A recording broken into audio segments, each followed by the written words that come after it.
I don't have money to go home. I already bought my ticket way in advance. I bought my ticket in February, and I'm going home in September.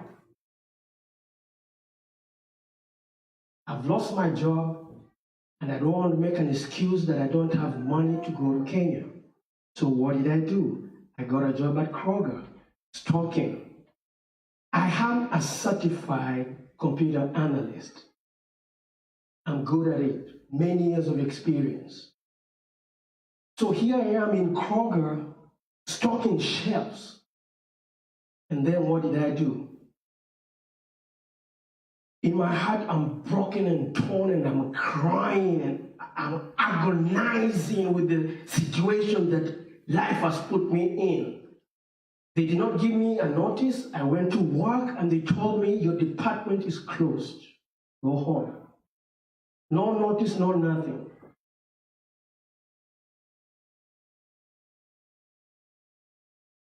While I was stocking shelves, I saw somebody that I knew. And I did never want these people to know where I am working. So I hid myself. Stay with me.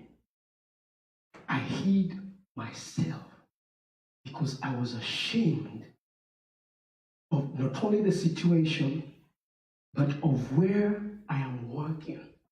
Because after living in the US for these many years, there's nothing wrong with Kroger. Don't get me wrong. There's nothing wrong working there. But after having worked in this country or living in this country for so many years, there's a certain expectation that people look at you with. Why is this preacher working in Kroger? There's nothing wrong. It was my mind. It was my perception. And so I hid myself. And while I was hiding there, I said, how long will I be hiding? Fast forward, I get on the plane. I've got my 2 little checks. I've cashed. I'm ready to go home. I'm on the flight, 30,000 miles up in the air for 18 hours. I'm excited. I have the window seat. But as we were going, something happened to me.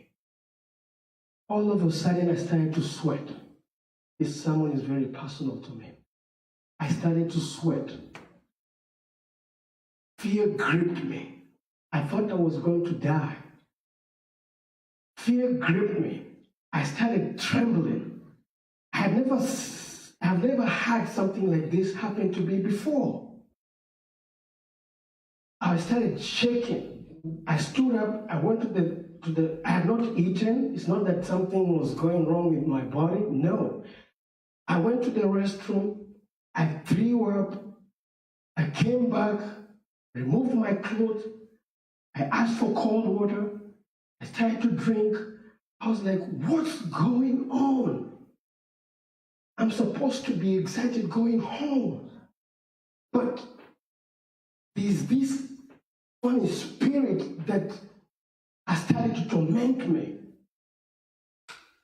And it was while I was still there in the flight, God whispered a word in my spirit. And he said from 1 Kings 17, he said, stick to the plan. Father, what do you mean? I don't get this. What do you mean? I'm terrified. I said a quick prayer. I relaxed. I adjusted. I went home. We had a wonderful time. I got preaching engagements. I had a wonderful time with my family. Nobody noticed what I was going through. I was excited to be home, but part of me was torn and struggling. Turn with me to the book of Jeremiah 29, verse 11. We're going to cover a couple of scriptures. I just wanted to lay a foundation of where I'm coming from and what we're going to look at. It says, put it in the NIV version if you have it, please. NIV. But it normally says, I know the plans that I think towards you. I know the plans that I have for you, declares the Lord, plans to prosper you and not to harm you, plans to give you a future and a hope. I know the plans that I have for you, plans to give you, declares the Lord, plans to prosper you and not to harm you, plans to give you plans. I know the plans I have for you. I know the plans I have for you. I know the plans I have for you. I know the plans I have for you. I know the plans I have for you. I know the plans that I have for you. 1 Kings chapter number 17. 1 Kings 17. The NIV version, the long scripture, but I want you to know where, I just shared that for you to know where I'm coming from, sharing this message with you. 1 Kings 17. God dropped this sermon in my spirit while I was traveling to Kenya. In its entirety, while I was still on the flight, he downloaded this thing in my spirit. And I've lived with this since 2015. And I've agonized with this, waiting for the right time and the right place for me to plant the seed. And I believe that I'm in the right place. Amen? Amen. 1 Kings 17. Are you there? You know, we have mobile and all iPads, and there's no flipping of them. There are no pages, you know. But I like a good old-fashioned church where people can underline and write notes. Amen. Anyway, let's move on. That's where we are. Now, Elijah the Tishbite from Tishbe in Gilead said to Ahab, as the Lord, the God of Israel lives, whom I serve, there will be neither dew nor rain in the next years except at my word. And the word of the Lord came to Elijah. Live here, turn eastward, and hide in the Korith ravine east of Jordan. You will drink from the brook, and I have directed, or I have commanded the ravens to supply you with water, with food there. So he did what the Lord told him. He went to the Korith ravine east of Jordan and stayed there. He said, verse number 3, live here and go there. Live here and go there. Live here and go there. So he did what the Lord had told him. What did he do? He left here and went there.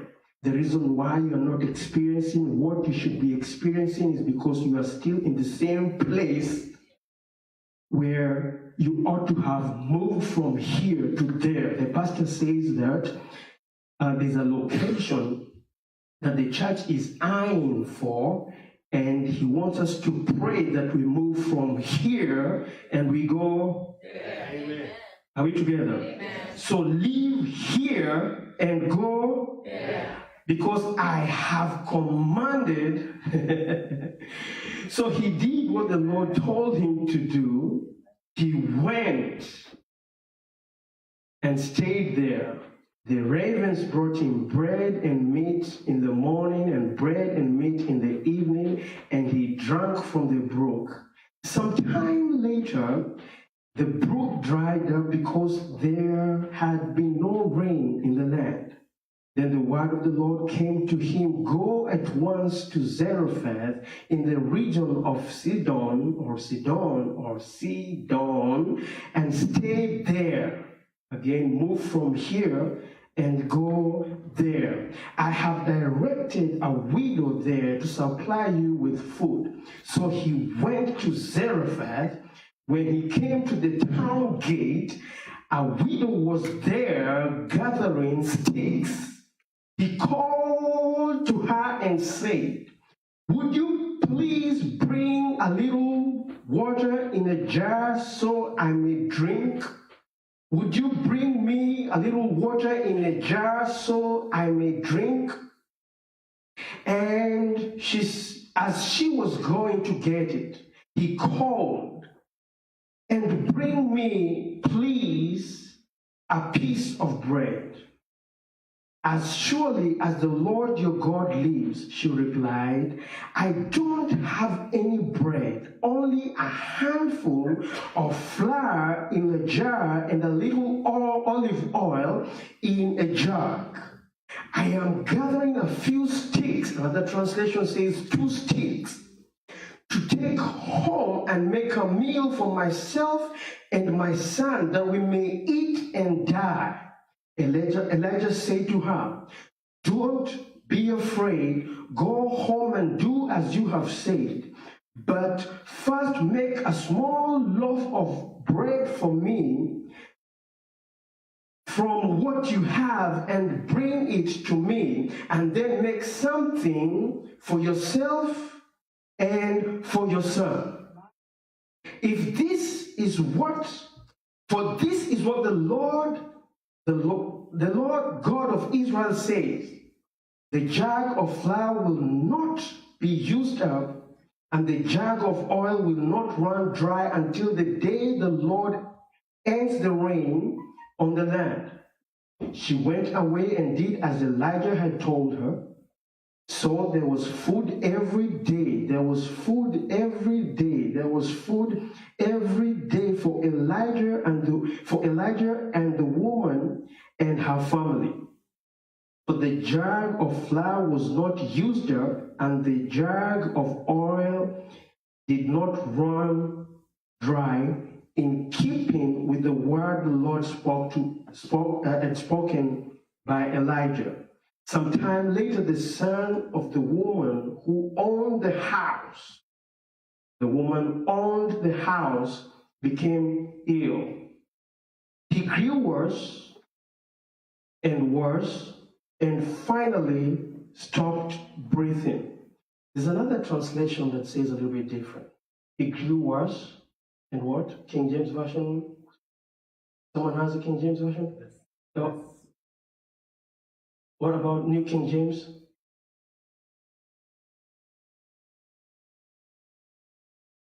There's another translation that has, he grew worse and worse, and it's like the worse had 3 levels, you know. It was worse, and worser, you know. I found it very interesting. I can't remember which translation, but it was very interesting. If you read and study that portion of scripture, it will bless you. He grew worse and finally stopped breathing. She said to Elijah, "What do you have against me, man of God? Did you come to remind me of my sin and kill my son? Give me your son." Elijah replied. He took him from her arms, carried him to the upper room where he was staying, and laid him on his bed. Then he cried out to the Lord, "Lord, my God, have you brought tragedy even on this widow I am staying with, by causing her son to die?" Then he stretched himself out on the boy 3 times and cried out to the Lord, "Lord, my God, let this boy live. Let this boy's life return to him." The Lord heard Elijah's cry, and the boy's life returned to him, and he lived. Elijah picked up the child and carried him down from the room into the house. He gave him to his mother and said, "Look, your son is alive." Then the woman said to Elijah, now I know that you are a man of God, and that the word of the Lord from your mouth is the truth. Amen. After the miracle, she had not been convinced by the miracle of food being multiplied every single day. Right.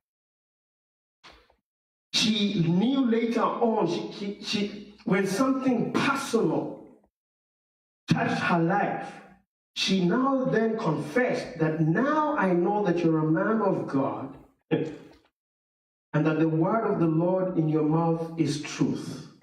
Look at verse number 10.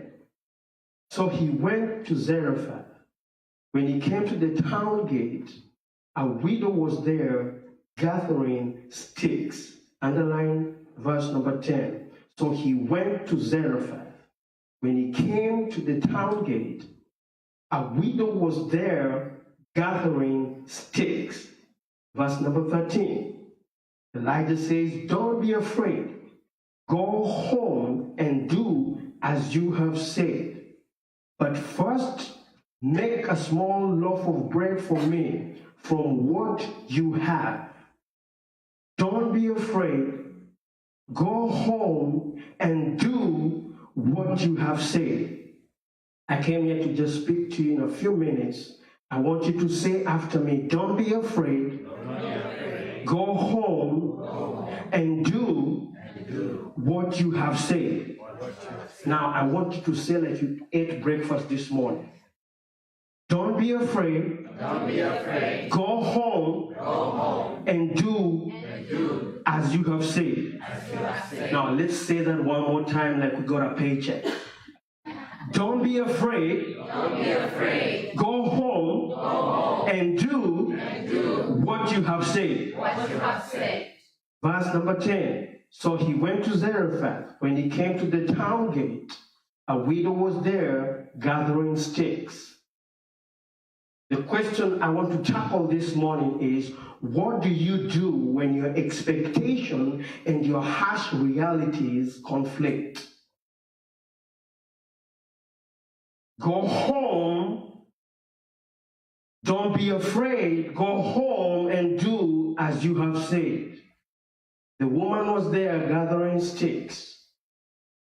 I want to speak from the subject, stick to the plan. She was at the gate picking sticks. The man of God came and told her, don't be afraid, go home and do as you have said. You have a plan? This is what God is saying. You had a plan. God is giving you a better plan. So go home. Do what you've said.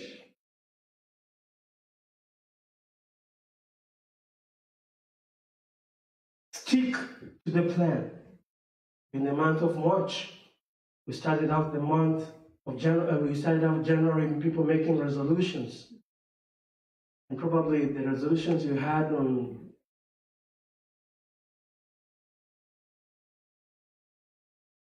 don't be afraid, go home and do as you have said. Hebrews 10:36, the Message translation says, but you have need. Here's a question. What do you do when your expectations and your harsh realities conflict? What do you do when your expectations, you've graduated with a degree, but after you've graduated, the harsh reality is there are no jobs?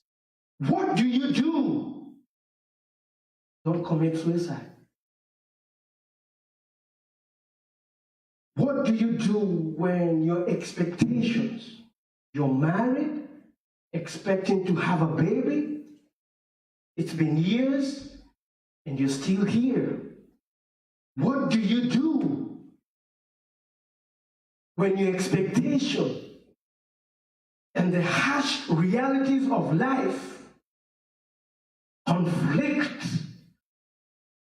with your life? You stick to the plan. You stick to the plan. Stick to the plan. Hebrews 10:36, Message translation. But you need to stick it out. Stay with God's plan. So you will be there for the promised completion. Stick it out. Come what may. Stay there. Stay there for the promised completion. He who promised is faithful. Stay there. Stay there. Come what may. Stay there. Stay there. Stay there. The promise God made to Abraham in the book of Genesis 15 is that your seed shall be strangers in a land that is not theirs. And God gives Abraham a promise that thy seed, they shall come out with great possession. They will be strangers, but after 400 years, I will bring them to a land that is flowing with milk and honey. In the book of Exodus, the Bible says that God, while speaking to Abraham, he remembered. He remembered his covenant that he had made with Abraham, with Isaac, and with Jacob. He remembered his covenant. And regardless of how Moses was terrified of Pharaoh, God's promise, God's plan to bring the children of Israel out of Egypt and bring them to the promised land was still in place. The timetable had already been set. The time was still clicking. Regardless of how Moses was terrified by Pharaoh, after 400 years, thy seed shall come out with great substance. 400 years in the waiting. And the deliverer is trying to chicken out because of fear of Pharaoh. What do you do when your expectation of going to the promised land is met by harsh reality in the wilderness? He gives a promise in Genesis. He raises up a deliverer in Exodus. As they go through Exodus, the Bible says that the Lord brings them through the Red Sea. And they get to Leviticus, where now God establishes his covenant and gives them the law. He gathers them in the book of Numbers. And then he starts to develop them, and they keep growing and they keep moving. And God tells them that I'm bringing you into a land with very difficult people. The land of the Canaanites, the Jebusites, the Amorites, and all the Sesephites. But this is what I want you to do. When you get to that land, make sure that you drive them out. And God brings them through. And they find the book of Ruth. And God shows himself as a kinsman's redeemer. He brings them through the book of 1 Samuel. Now, the book of 1 Samuel and the book of Kings that we are reading, originally they were written as one book. There was not 1 Samuel, 2 Samuel, 1 Kings, 2 Kings. It was one book collectively. So much so that if you read the book of 1 Samuel chapter 1 and you read it through the 2 Kings, the last chapter, you will not even realize that you have been reading one book that has been divided into different departments and divisions. It had been originally written as one book. And when they get to the book of 1 Samuel, God, or rather the children of Israel, they split into kingdoms.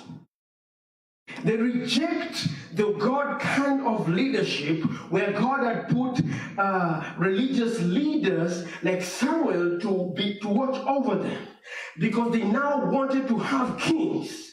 And by the time we get into the book of First and Second Kings, we see now the splitting of the house of Israel. We see the house that has been divided. Now we have the northern kingdom and we have the southern kingdom. We have the northern kingdom representing the 10 tribes of Israel, and the southern kingdom representing Judah and Benjamin.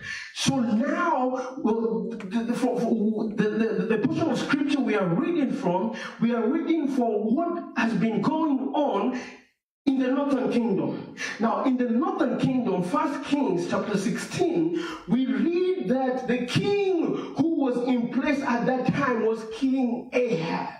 Now, King Ahab was the seventh king from all the kings that had been there before him. And the Bible says that he was the most wicked of all the kings that had ruled before him. Are we together? Amen.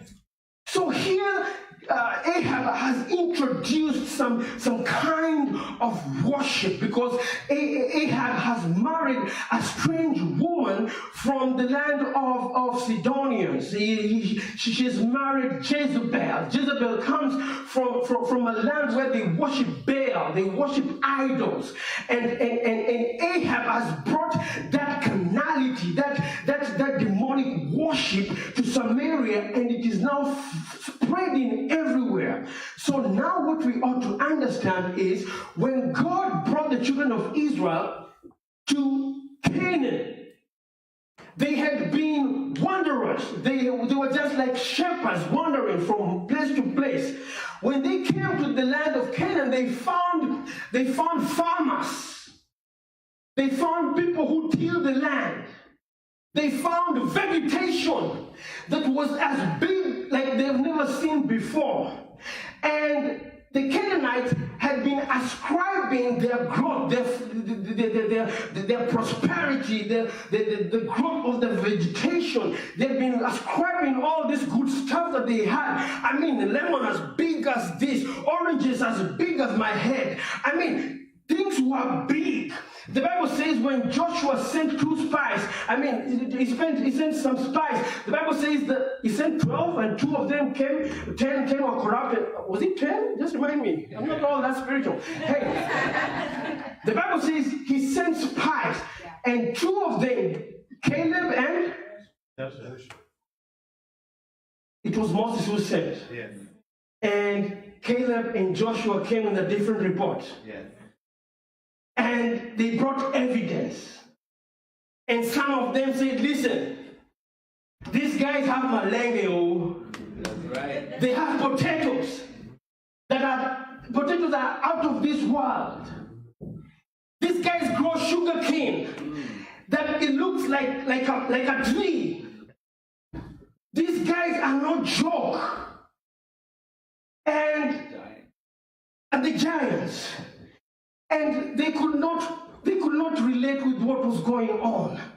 And so the children of Israel, when they saw these things, they asked themselves, how will our God, who has been with us in the wilderness, provide such things for us? If these guys worship Baal and they have this kind of bananas, can our God provide this kind of bananas? And so they corrupted their faith because of tangible things that were tangible. They forgot that their God had led them with a pillar of cloud by day and fire by night. They forgot how great our God is.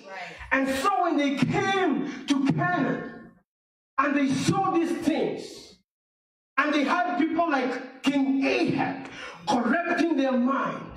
And they think, when the Bible says that these guys had magicians, you remember when Moses threw serpent, threw his rod, they also had their own stuff. Yes. So these guys are not joking. They are seeing fruits. They are seeing people sacrificing children and having land and having wealth. And so the Bible says, actually the Bible says here in 1 Kings 21:25, that even Ahab sold his life. He sold his life to do business. It says like this in the Message translation. He set an all-time record. He set an all-time record making big business with evil. So when the enemy was rewarding, he was rewarding big. And that corrupted their faith. And while all this is going on, God sends Elijah. Martin Luther said, and I quote, "The darkness cannot drive darkness, cannot drive out darkness. Only light can do that. Extreme wickedness needs somebody with an extreme character and faith. Ridiculous corruption needs someone who needs reformers who are relentless and have extraordinary energy to fight it. Extraordinary outbreaks that wipe out people, that wipe out nations, that wipe out a city, that wipe out a town. Extreme, extraordinary outbreaks require extreme doctors, extreme nurses, extraordinary facilities to come head to head and defeat it. Darkness cannot drive out darkness. Only light can do that. And Elijah shows up with a tenacious spirit that was unequal to any man. The Bible says that he comes from the land of, what's that name? It comes from the land of Tishbe. Tishbe means, what is that? Tishbe. What is that Tishbe? Let me find it. I wrote it somewhere. Tishbe. He's a Tishbite. He was known as Elijah the Tishbite. Tishbite means the converter, the one who will turn the hearts of the father to the son and the hearts of the son to the father. He was a converter. He comes to the scene from obscurity, not known. He comes as a converter, somebody with a different spirit. Amen. He comes from the land called the Gilead. Gilead means the hard rocky mountains. He comes from a hard rocky mountains. It's also known as the hill of testimony. So Elijah showing up on the scene, he's coming already proven with the testimony. Amen. He has survived the hard life from Gilead. He's coming. He's not just coming as a whisperer. When Elijah spoke, God backed it up. When Elijah said that it will not rain, God said, I hear you. And it never rained for 3.5 years. Only faith, like one of Elijah, can move God like that. In a place or in a generation or in a season of such a corrupt society. Ahab needed a man that can face him and not sugarcoat what God said. thou shalt not worship other gods but me. Elijah showed up and declared what God required. When Elijah showed up, they called him the Tishbite. They called him by who he was, what he did. His name sounds like a brand to superimpose his spirit. He was Elijah. My God is, the Lord is my God. Jehovah is my God. In the midst of people worshiping idols, somebody came with a different spirit. And the Bible says that he declared what God told him to declare, and it never rained.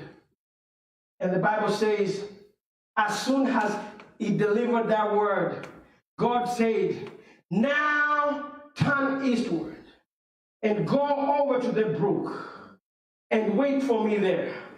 Stay there. Move from here and stay there. Go to the brook Cherith and wait for me there. Stay there, because I have commanded the ravens to sustain you with bread and meat, morning and evening. The Bible says that God says that I have set the little ravine in the brook Cherith to make sure that it sustains you even in the midst of the drought. It will not be affected by what's going on in the land. You will still be getting refreshment from this water, from this little water ravine called the brook Cherith. I know people have said that this, and you can preach a lot of stuff can be preached from this same text.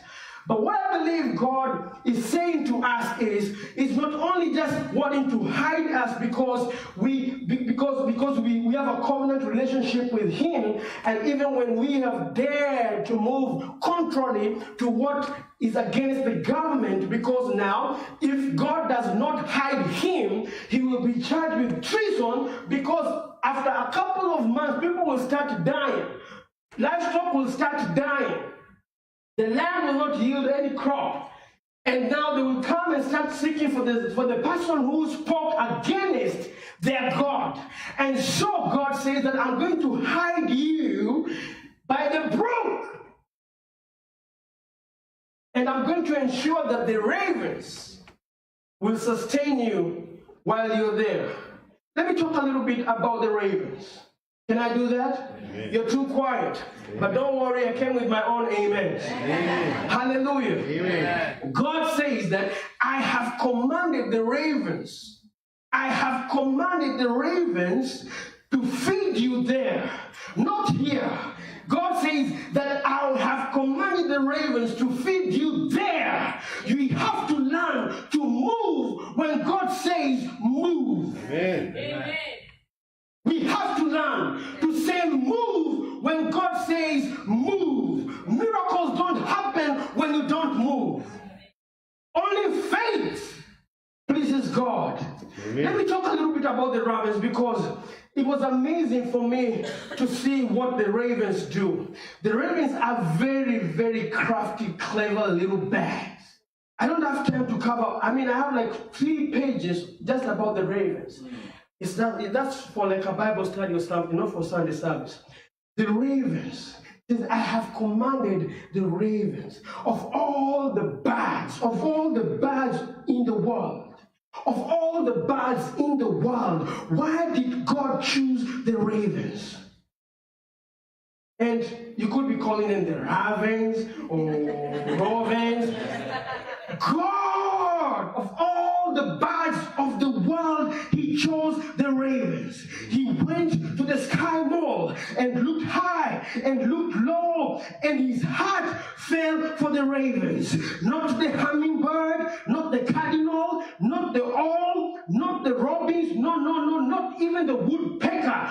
God looked at the raven and His heart was tripping. God looked at the woodpecker and says, you're too noisy. God looked at the goldfinch and says, you are too clever. God looked at the chickadee and says, not you. God looked at the blue bag and said, that's not what I want. God fell in love with the ravens, not the blue bag, not the parrot. When God went to the sky mall and looked high and looked low and saw the parrot, he said, you parrot, you are too wise. You can count from 1 to 10, and from 10 to 1, I don't need you. God looked at the sparrow that were being sold in the market, and he said, my God, the parrots have a kind of a special ingenuity. They have a teamwork that even intimidates the human beings. I don't need them.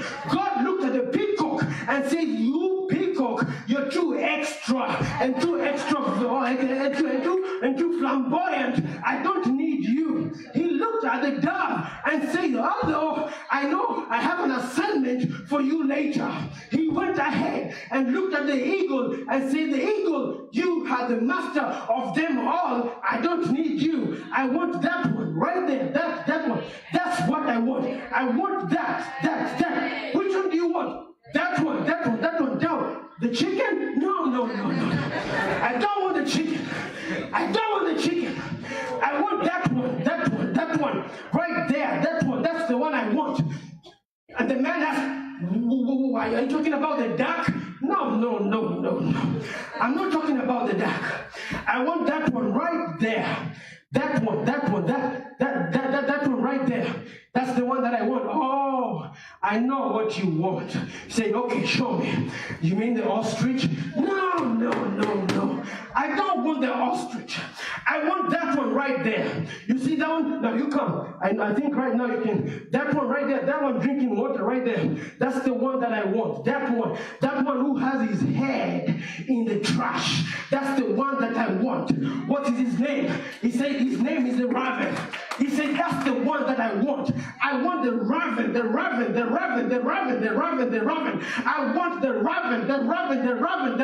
raven. I want that filthy bag. That one that people say it's got nothing good in it. That's the one that I want. I want the raven. That one right there. You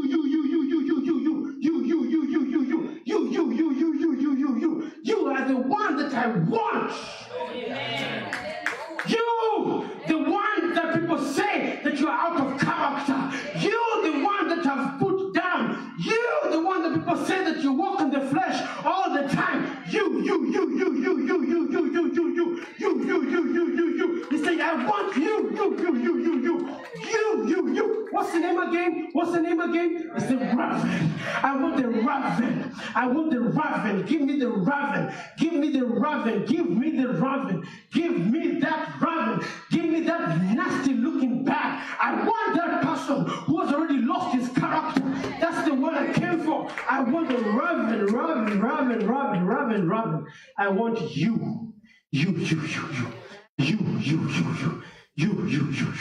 I don't want the eagle. I don't want the duck. I don't want the ostrich. I don't want the peacock. I want the raven. The raven. The people, when people see, they say it's an omen that has come to kill us. That's the one that I want. That's the one. I want the raven. The one that people say have a bad credit. I want the raven. The one people say, you can count on him. You can count on her. I want the raven. I have a prophet to feed. I don't need an eagle. I want the raven. The rejected. The dirty. Always spending time with dead stuff. Because my will is to do what most people will not do.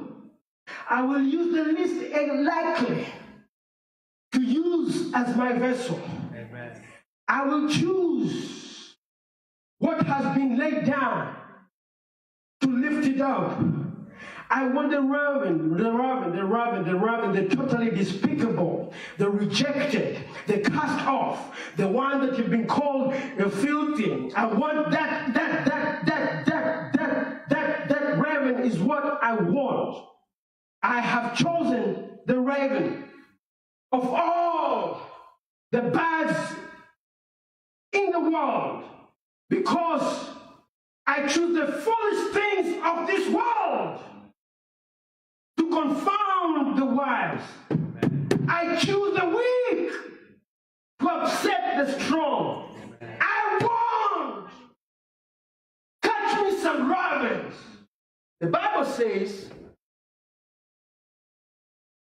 that Elijah was fed by ravens.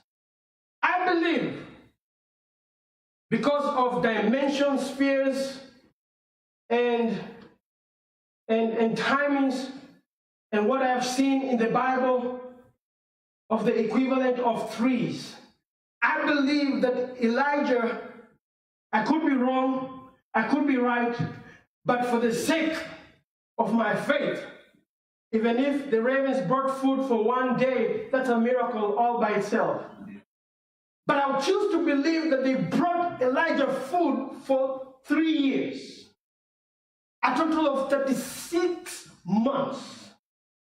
A total of 1,095 days. They brought him bread and meat in the morning, bread and meat in the evening. Amen. Bread and meat in the morning. Amen. Bread and meat in the evening.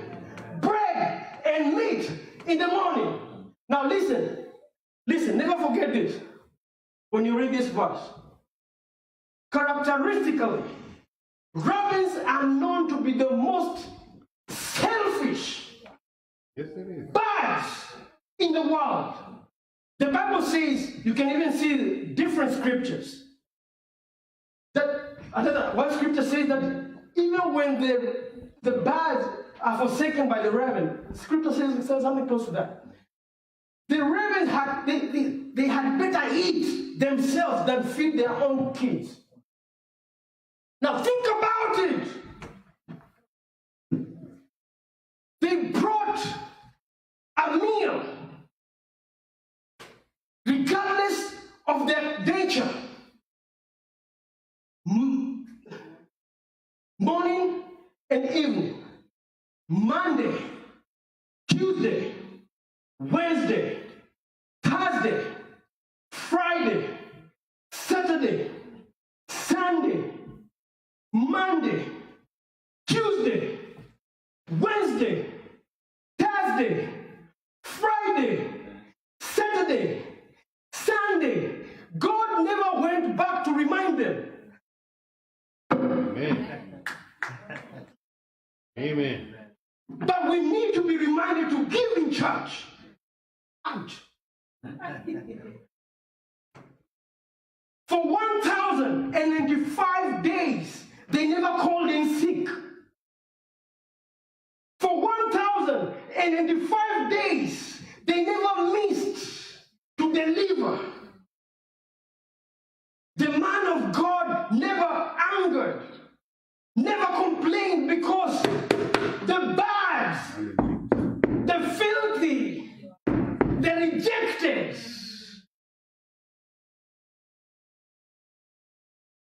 they never trivialized what God told them.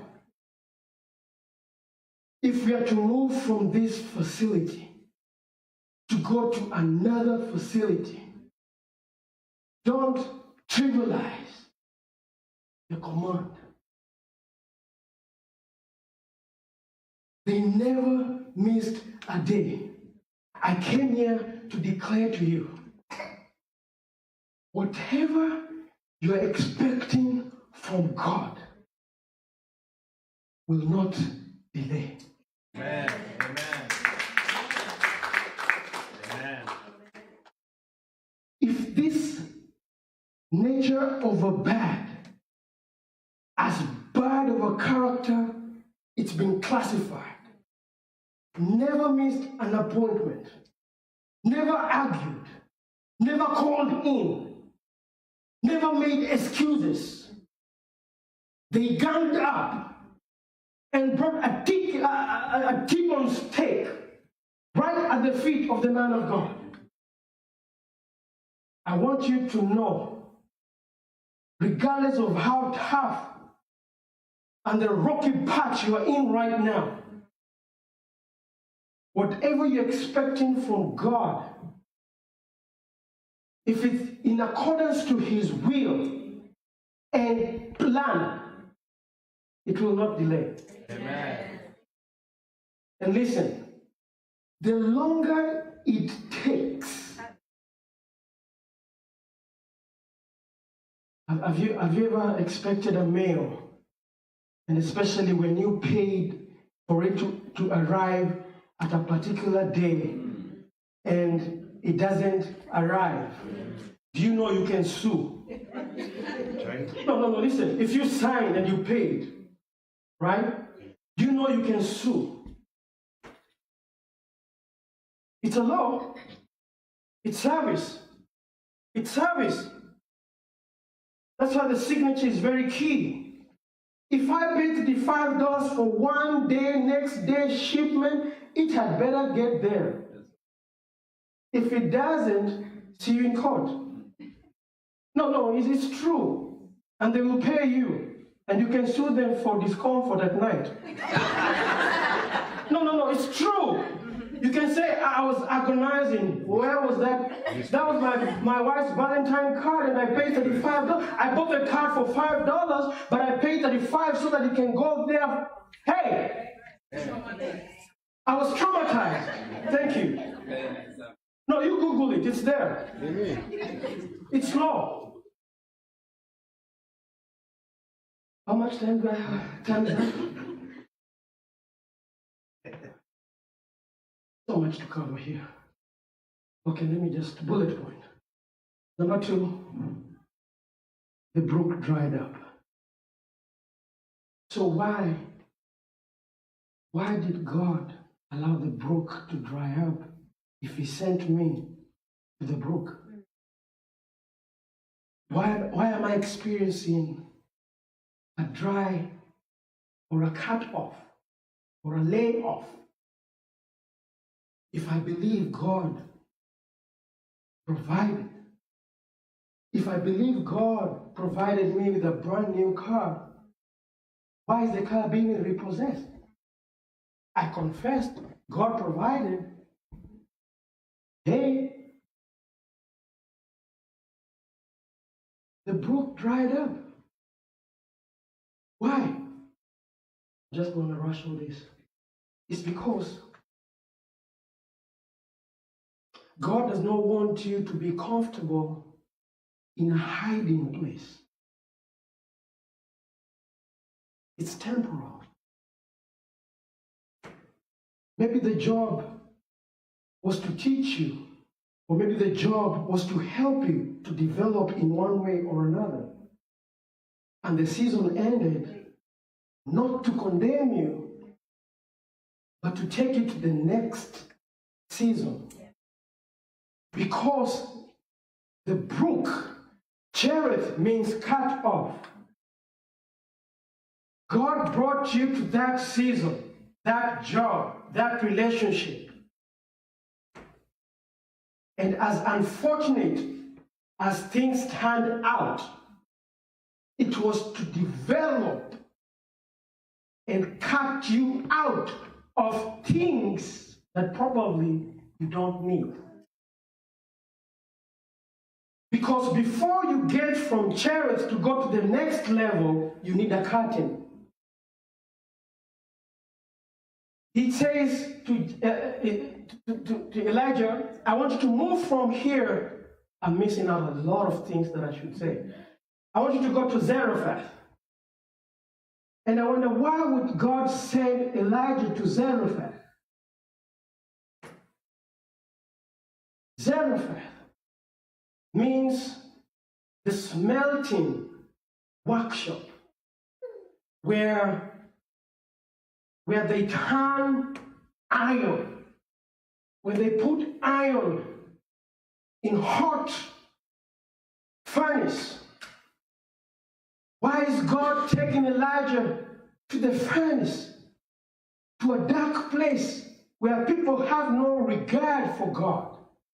Why is he taking him to a dark place? It's because there can never be, number one, elevation without separation. So now that you have been separated, God is going to elevate you by going to a dark place. What do you mean elevation? Back in the day, not even too many, maybe 16, 20 years ago, when I came to the US, we still had Kodak, you know. You take a picture, then you drop it to Kodak, they develop it, and you come in maybe 2 days. We didn't have selfies then, right? So what they do is they take the film in a dark room and they develop them, right? It was only developed in the dark. And the darker the room, the better the quality of the picture. The reds will be reds, the greens will be greens, the black will be black. Zarephath is not the place to condemn you. If you're going through a dark season, it's not meant to condemn you. It's meant to approve you. Amen. It's meant to approve you. Amen. Now I know that you are a man of God. Watch this. Watch this, and I finish. I have a lot. The Bible says that Elijah met the woman at the gate. That's strange. She is gleaning for firewood at the gate of the city. Think about that. She thought that she had been looking for firewood, sticks, from her house all the way to the city, to the town, to the gate of the city. The gate, underline that word, or maybe just don't forget, the gate is the place of transition. So God had been wooing this woman, ordering her steps. She thought she has been going to cook her last meal. But God, on the other hand, while she's walking, looking for sticks, Elijah, on the other hand, is coming to the city, expecting to meet a woman who has been commanded to sustain him. Yes. Watch me. Elijah is a prophet. The woman is a widow. She has a responsibility because she has a child.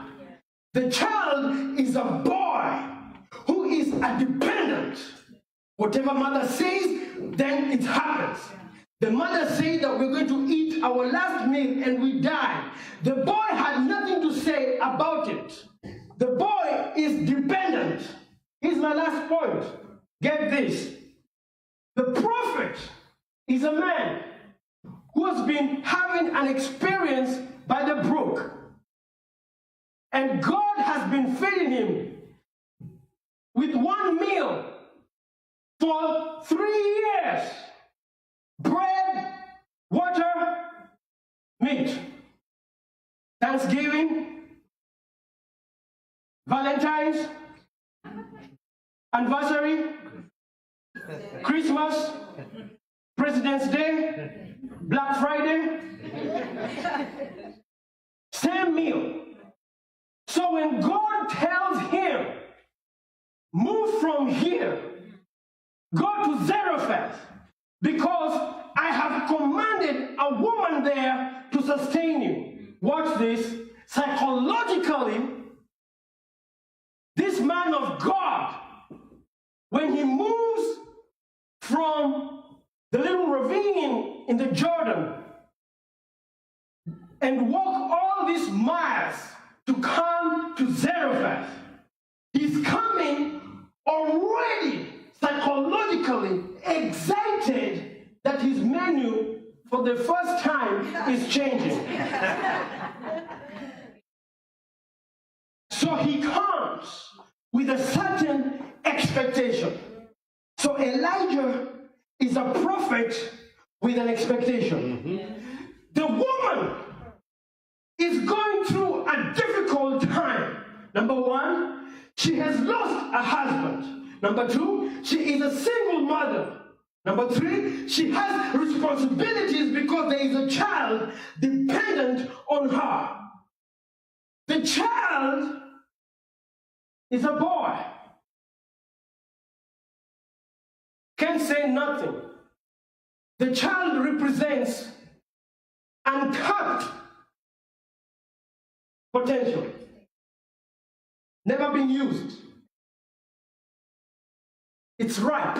It's raw. Never been used. A dependent. Watch this. This is where. Whew. That's right. And God uses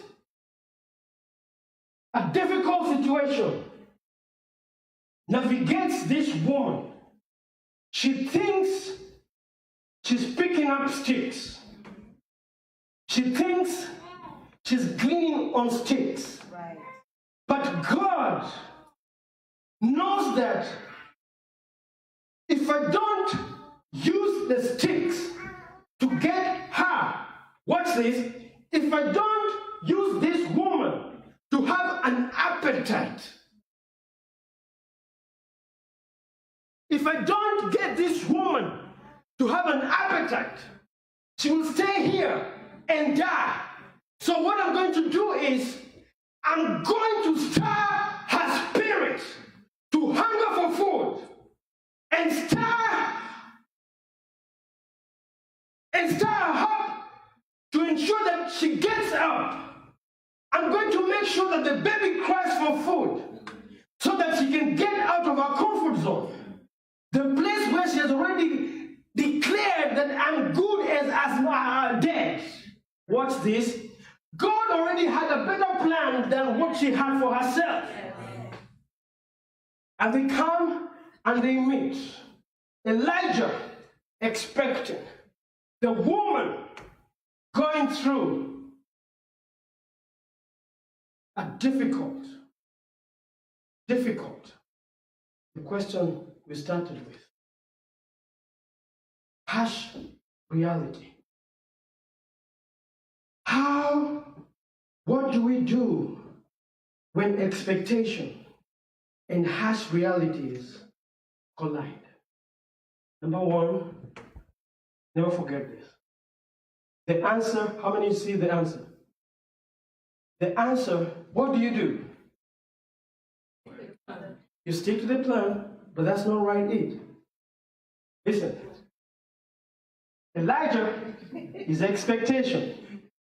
The woman is the harsh reality. What do you do when experience and expectation collide and they don't agree? Here is the answer. Never forget it. You learn, the answer is with the child. You learn to depend on God. The child was a dependent all through. When expectation and experience collided, what do? You learn to depend. Here's something else happened. The boy died. How did the boy die? The boy died. Untapped potential died. In order for Elijah to go from chapter 17 to chapter 18, he had to learn on how to tap onto an experience he never had before, the potential in him. If he had stayed by the brook, he would not have been able to stretch his faith on the boy. Hallelujah. Amen. And here is where I came to talk to you. regardless of how tough your situation is, learn to depend on God. Never, I don't want to go without this, saying this. I know I am way past my time. Forgive me, I might not ever come back here. I'm disqualified. Never forget what God said concerning your life. God said, live here, go there, because I have commanded the ravens, I have commanded the widow. Never forget what God said concerning your life. Never allow what you don't have disappoint what you could have. Just because you don't have a job doesn't mean that you never strive to get a job. Never allow your disappointments to disqualify what you could have. Relationships are tough. Life is tough. But never allow the disappointments in life cause you to disobey what you could have. All men are not dogs. Am I bringing home? Just because you had a bad relationship with one man does not mean that all men are dogs. Don't be disobedient of what you have to disapprove what you could have. Use your experiences to trust, to learn. Use your experiences to learn on how to trust God. When higher expectations, Elijah meets with